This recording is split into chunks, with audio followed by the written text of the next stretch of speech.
This weekend, football was a nice surprise. It was. Number 6 finally getting some action for CU.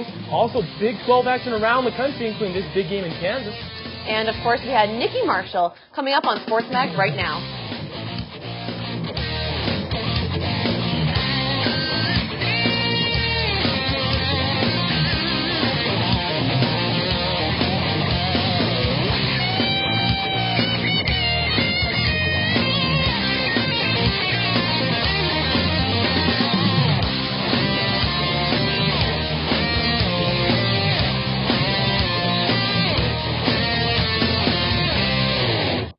Hi, and welcome to CU Sports Mag.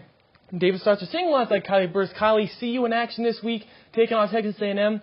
A loss drops them out of bowl contention on the season. Yeah, we had a great game, so let's jump right into those highlights. Here's the CU Buffalo Golden marching band. Ronnie Stewart getting things going early for CU, making some guys miss, bouncing it to the outside, and getting in for his 8th touchdown of the season. CU up at this point 10-7. Now, David, that didn't last long because on the kickoff, Texas A&M Cyrus Gray dodges all of our defense and has the field completely open to run the 99 yards for the touchdown. For those of you who are keeping count, that was exactly a 14-second lead. Well, at least the Aggies fans are looking pretty excited there. Yeah, and to make matters worse for CU, here's Aggie quarterback Jared Johnson sneaking in from 3 yards out. That puts A&M up 21-10 at the half. Kylie, Buff fans have a little reason to be nervous at this point. But never fear, Tyler Hansen is here. He's going to take it himself straight down the field. But Hansen better watch out because A&M number 16 is coming in pretty fast there. That looked like a cheap shot there, maybe late hit out of bounds, but no call. Anyways, here's Hansen with the nice pitch to Ronnie Stewart on the option play. Ronnie's second TD of the day. And Ronnie, take a bow, good sir. He deserves that one. Now the Buffs are going to 2 to tie up the game. Hansen rolls to his right and found Marcus Demas, who had a big game receiving. The conversion is good. The game is tied. But the Aggies answer right back. Long drive capped off by this 6-yard touchdown run by Chris and Michael. 28-21 A&M. Close up here, Demetrius Sumler takes it right up the middle and into the end zone. He looks up to the fans, and so does our wonderful mascot, Chip. Everyone's getting all pumped up. Now watch closely or you'll miss it. Aggies go here for 3 points at the field goal. That puts them up by 6 here, but here's Kyle Hansen with some more late game heroics. Throwing a bullet pass to Patrick Devenian. Touchdown, Colorado. Eric Goodman's extra point puts the Buffs up 1 with 2 minutes to play. All right, A&M is hoping to come back. Texas A&M quarterback Jared Johnson got pressured by CU's DJ Beatty, who forced the bad throw, and it's picked off by CU's Anthony Perkins. That secures the games for the Buffaloes. 35-34 is the final score. Buffs stay alive in the postseason play. Kyle Hansen, good game. 271 yards, and wide receiver Marcus Demas, his biggest day as a Buff, 135 yards. All right, let's hear from the coach. Somebody along the way has got to make a spectacular play. I mean, I thought Speedy's touchdown run was pretty phenomenal down there, and then obviously Pat's catch was, I don't want to say it was unbelievable because it's, if you're around him and you watch him practice, he made a play like that in practice the other day. So taking that next jump between, I make the layups, and I'm going to go do something extraordinary for my team and for my quarterback.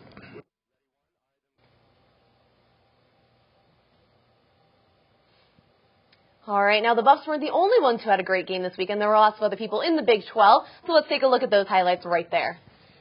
OU and Nebraska going at it from Lincoln Memorial Stadium. We're the Big Red playing at home here. Let's see these highlights. All right, they should be up in just 1 second. Promise you they're good ones. Here we go. Here they come. Here come the Big Red out of the tunnel in Lincoln. Sooners kicker Tressway with the first points of the day. This 24-yard chip shot puts Oklahoma on the board. Ensuing drive, though.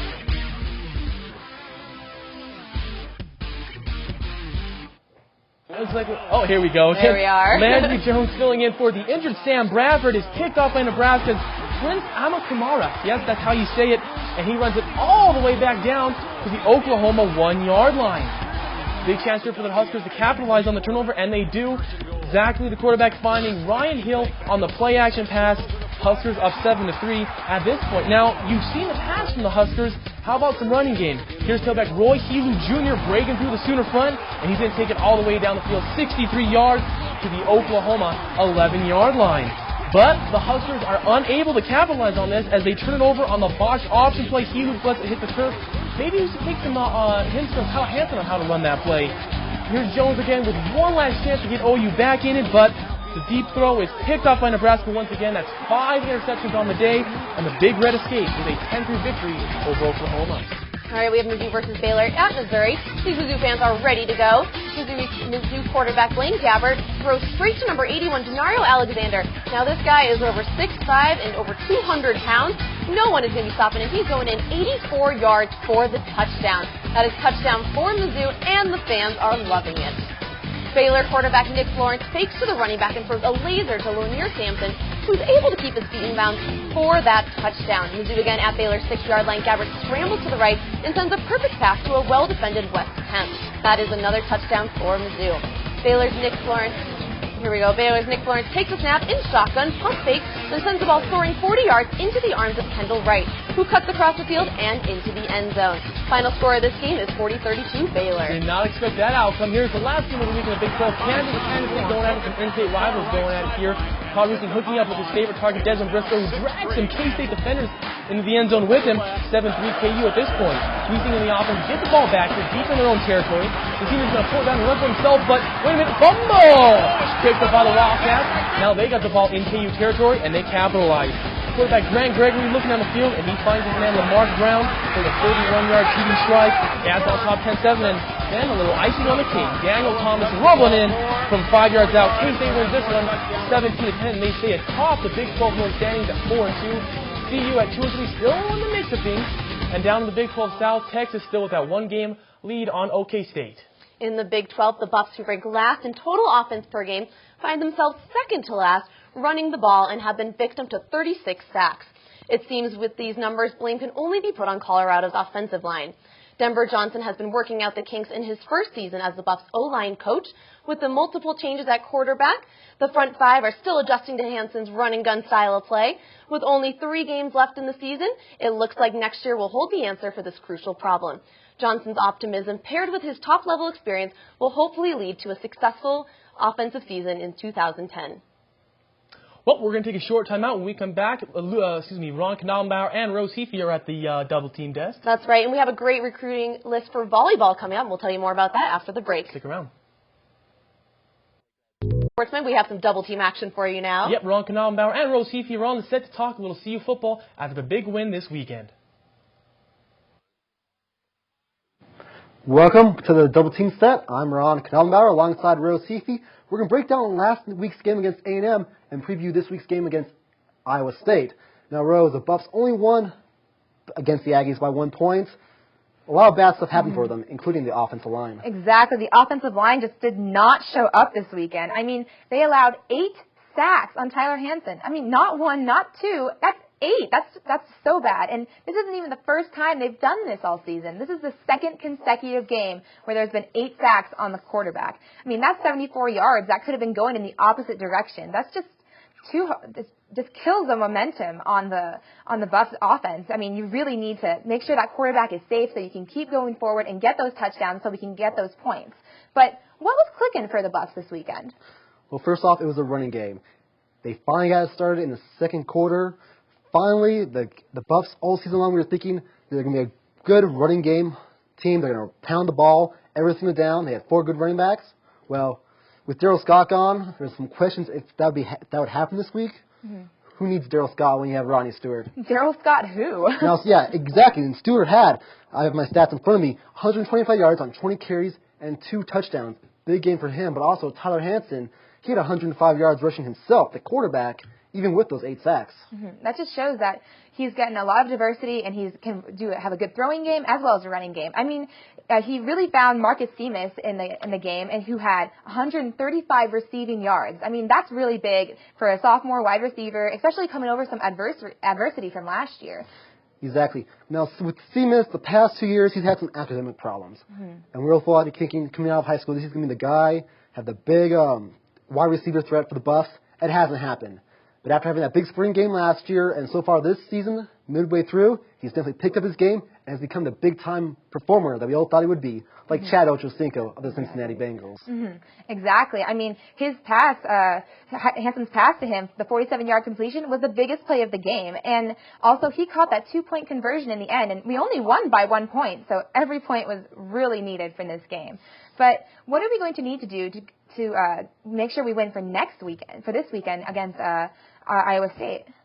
First off is you have to protect the quarterback, Tyler Hansen. After having given up 16 sacks the past 2 weeks, and then having him being pressured all week long against A&M, they need to protect Hansen so he can get out of the pocket. But also, they need to stop the running game. Iowa State is third in the nation, or not third in the nation, third in the Big 12 in the rushing game, and begins with Alexander Robinson, 864 yards this season for the Cyclones. We need to stop him. Exactly. I mean, but the interesting thing is that the Cyclones, they lost to Texas A&M on Halloween, 35-10. So we just beat Texas A&M 35-34. So if there's any indicator of what we can expect to see this weekend, I mean, this is going to be a pretty interesting game. Not just that, the Buffs aren't only still bowl eligible, they can also still win the Big 12 North. How did that happen, Nation? The Buffs can win the Big 12 North. I have no idea, Ron. It's but crazy. for that to happen, CU needs to get some help. They need Kansas State to lose their final 2 games to Missouri and Nebraska, and then they also need to win out against Oklahoma State, Nebraska, the day after Thanksgiving, of course, beat Iowa State next week. Now that's all the time we have for Double Team. We'll throw it back to you guys at the desk. Thanks, guys. A year ago Saturday, Colorado men's basketball opened their season with a 20-point victory over Arkansas Pine Bluff. However, CU's season went downhill from there as the Buffs finished 9-21 overall and dead last in the Big 12. There are several similarities between the Buffs of last year and this year. For one, Corey Higgins and Dwight Thorne are captains once again and will take the floor against Arkansas's Pine Bluffs Friday, November 13th at 7 p.m. However, both captains as well as Coach Vizdelek are confident the season will be more successful than last. In an attempt to garner a large crowd for the home opener, Colorado has set admission at just $1. With the basketball team opening their season Friday night against Arkansas Pine Bluff, John Michael Tomczak set out to the UMC Fountains to quiz students on their knowledge of the team. With this season's opener coming up Friday night against Arkansas Pine Bluff, Man on the Street set out to the UMC Fountains to gauge expectations and quiz students on a little team knowledge about this year's Buffaloes basketball team. Who do the Buffs play in their first game Friday night? No idea. I didn't know the game was tomorrow. CSU? CSU. Couldn't tell you. No idea. Name one player on the team. Dwight Howard. Daniel. Can't do that either. Don't know. Corey Higgins. What conference do the Buffs play in? The Big 12. They play in a conference?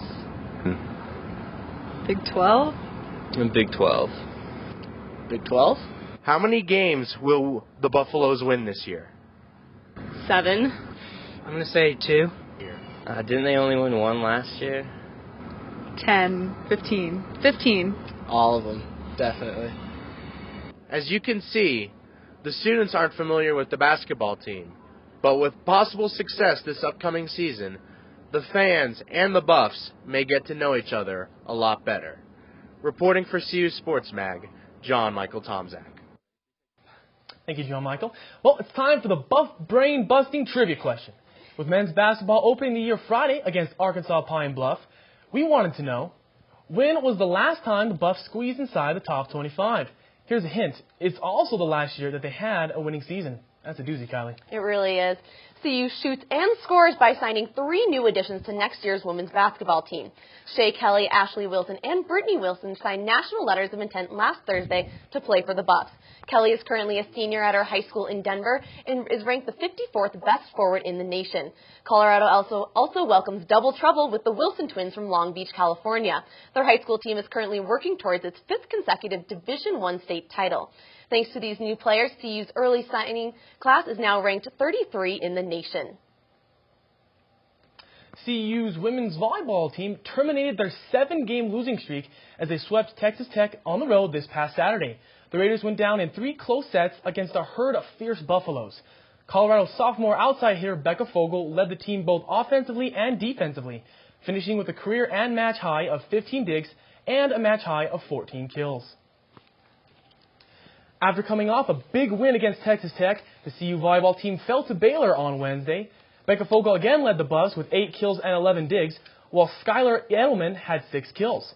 This loss brings the Buffs' record to 7-18 overall, while their Big 12 conference record is a dismal 2-14.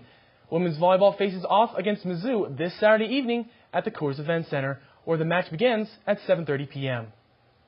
Recruiting can make or break a program, but thankfully for first-year head volleyball coach Liz Christa seems to be off to a blazing start. This year, Christa announced the signing of 6 athletes to play as a part of the 2010 volleyball class. The group heading to Boulder is one of size and experience, including 3 successful recruits from within the Centennial State. Headlining the group is Nicole Lindau from Erie, Colorado. Her 6'2" frame will provide a much-needed height to an already young front line for the Buffs. All right, now coming up after the break, we have a very special interview with our one and only Nikki Marshall of the soccer team. That's Julia's one and only, and also I'll sit down with a couple of walk-on athletes here at Colorado and get their story. Stick around. Unfortunately, Kylie, we had to say farewell to one of our best CU athletes in our history this year. That's right, we did, but our very own Luke Rosenmeyer caught up with her and had a chance to talk with her about the past few years and maybe what's coming up for the future. Hi, I'm here with Colorado Soccer's all-time leader in just about everything, Nikki Marshall. Nikki, obviously being a Division I athlete is a major time commitment, one that you've made for the last 4 years. How are you feeling initially now that you know it's all over? It's been a fairly dramatic experience, I think, just realizing that it's all over, and, I think it's kind of been my identity for the last 4 years, and but I have no regrets, and I'm excited to move on to the next step in my life and see how that goes. Growing up, everybody who plays sports is always dreaming of being in the Super Bowl or in the World Cup or in the World Series. Growing up, was there ever a moment when you realized that, hey, I could actually go somewhere with this? I don't think I ever really thought that I was going to take it as far as I have. I definitely didn't. I think my dream was to play Division I college soccer, and I got there, and then I was blessed to have the other opportunities that I got through the national team, and so I would say no, I never really expected it, and I never thought that I could make it this far, but I'm excited that I have, and ready to continue on the path. Coming out of high school, you weren't that heavily recruited despite putting up 100 goals, 38 assists in high school, and being named the 4A Player of the Year. Did you use that as kind of a chip on your shoulder when you got to school? Sure. I think I kind of agreed with the recruiters. I don't think at that point in my life I was quite ready to play at, some of the elite schools. And I was fortunate enough to get recruited by Bill, who coaches at an elite school and, who saw something in me that no one else saw and really gave me an opportunity that, allowed me to kind of follow my dreams. So I'm lucky to have Bill for sure and Paul. And what role would you say your coaches at CU, obviously Bill Hempen is a great coach, what would you say the role he's played in your development is as a player? I don't think I ever had coaches as good as Bill or Paul Hogan or Allie Hunt or Tracy Chow. All of those coaches have been extremely influential in my development as a player. I think I've come leaps and bounds since freshman year. I remember coming from an ODP tryout and one of the coaches telling me that I just ran around like a chicken with my head cut off, and that if I could channel my running and figure out how to be a soccer player, I would be much better. And I think Paul and Bill have really done that for me. They've made me a soccer player and not just a runner. You mentioned your freshman year at CU, in which you scored 17 goals and had 3 assists and got called up to the U20 national team. If somebody had told you that you were going to accomplish all that as a freshman, what would your reaction have been? I would have probably laughed. I think even my first game freshman year, I remember playing against Clemson and scoring 4 goals, and I was like, something's wrong. Like, this should not be happening. I was, self-doubting. So, I don't know. I'm excited that I've accomplished so much and blessed that I've gotten the opportunity to even show that I can do that. So, after achieving so much with the national team, that's obviously such a huge stage. How did you stay motivated to still perform at a really high level collegiately? I think my motivation comes from my teammates and my coaches. These are the original people who believed in me, and regardless of whether I'm playing for the national team or for my college team, it's still an extremely high level of competition, and I always want to be at my best and, lead my team. And so, I don't think it makes a difference whether it's college or the U23 national team. Now that you no longer have Colorado soccer to focus on, do you have a next step in mind? The women's professional soccer draft is in 2 months. Yeah, I would love to get drafted, and if I got drafted, I would take that opportunity in a second and see, what I could do with that. And if not, I have other things I want to do with my life. Regardless of whether I get drafted or not, I would really like to go to grad school and possibly get my master's in education or maybe psychology, and teach, maybe coach. I don't know. I'm Luke Rosemeyer for Nikki Marshall. Thank you very much, and we'll send it back to the desk. Thanks, Luke. Being a walk-on athlete at a school like CU is no easy task. This week I talked to a couple of Buffs who've walked the walk all the way to the top. Whether it's the ladies on the court or the guys on the field, Division I athletes usually take the same road to get to the big time. That road usually involves a scholarship, a free ride through school, and a guaranteed spot on the team. But for a select few, they chose the road less traveled. I was playing on the club team, and I tried out and then made it, and then things just kind of went on from there. Getting back into the Division I intensity has been really good for me. Junior outside hitter Katie Avagno was at Florida Atlantic her first 2 years before transferring to CU this fall. Her surprise call-up from the club team meant getting back in tip-top shape. Over the summer, I didn't really train that much because I wasn't expecting to, have to be at that physical fitness that you have to be for Division I sports. So for the first couple of weeks, I was definitely really sore. Katie Avagno's journey of playing Division I volleyball, moving down to club, and then moving back up into the Division I ranks is definitely a unique story. Another CU Buff has had to overcome similar adversities in his attempt to be a Division I athlete. I'm talking, of course, about starting inside linebacker and Boulder native Jeff Smart. Well, I was just given an opportunity, basically, and to walk on here, and then made the best out of my opportunities when they came, and things wound up pretty good for me. For Smart, staying close to home for school was a big plus. And I wanted to be at a school where I would be comfortable if football didn't work out. I'd have fun at school, too. I mean, I always watched them growing up, was able to go to a bunch of games throughout high school and stuff like that, so it's cool being able to play here now. It's fun. Family gets to come out and watch all the games, or a lot of the games, and friends and stuff like that, too. So. And despite his personal success, he has the same humility he had as a freshman. I mean, I don't really think about that too much. I guess it was cool when I first got my opportunity to play special teams and that type of thing, but right now I don't really think about it too much. Both players are true evidence that hard work and perseverance can get you to the top of the sports mountain. David Starcer, CU Sports Mag. Stick around, we'll have that trivia answer coming up. That's right, and we also have the weather update, so stay tuned. We've all been waiting for the answer to today's doozy of a trivia question. Just to refresh your memory, the question was, when was the last time that the Buffs, the men's basketball team that is, squeaked into the top 25? The answer, 2005. The Buffs held on to the number 25 spot for 2 weeks and ended up finishing with a 19-8 record. And be sure to follow CU Sports Mag on Twitter if you want to answer those trivia questions later on in the year. I know that I'm certainly following them on Twitter. I actually need to get on Twitter. You do, but we actually have the weather update with Andrew Tomasini. Take it away.